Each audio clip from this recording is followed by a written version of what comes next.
Good morning, everybody. I wanted to take some time to talk this morning about cortisol, about the stress hormone that can so greatly impact not just your reproductive health, but all of your life. If you're not familiar with the hormone cortisol, I just wanted to explain a little bit about what it is. Cortisol is your body's stress hormone, is your stress response. Hormones are the primary driver for reproductive health.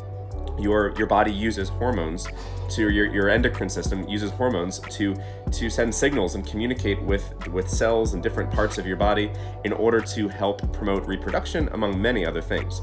Cortisol is a hormone that actually can negatively affect the usage and creation of other hormones, and can also have a negative effect on the rest of your body, and especially your reproduction.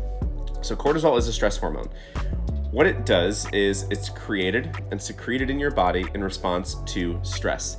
So there's some situations where it's very good. So if you're an athlete and you're in a race or you're training for something and you're under strain, cortisol is actually released in your body to help you endure and to have quick response, and to allow your muscles to endure, to allow yourself to push hard and push forward in what you're doing. And it's a very important hormone that will give you endurance and give you drive. But your body doesn't know what good stress is versus what bad stress is, and will release cortisol no matter what kind of stress you're experiencing. I mean, when I say good or bad stress, I mean whether it's stress because you're under a lot of pressure or whether it's stress because you're running a race and want to succeed.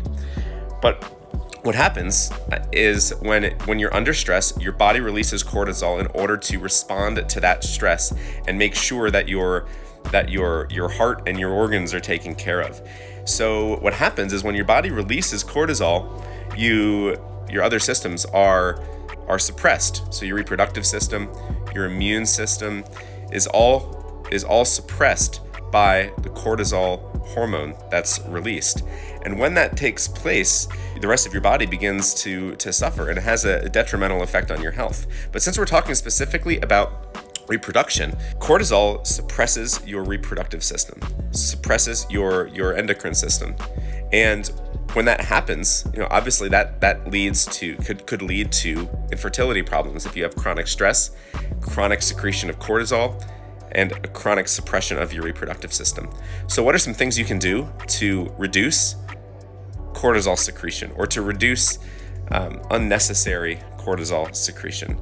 Well, the number one thing you can do is to reduce stress. Reducing stress actually has a serious physical impact on you, because it's not just causing you to feel peaceful, it's actually causing you to be more healthy, because you're removing cortisol, you're removing excess cortisol from your system, or unnecessary cortisol from being created.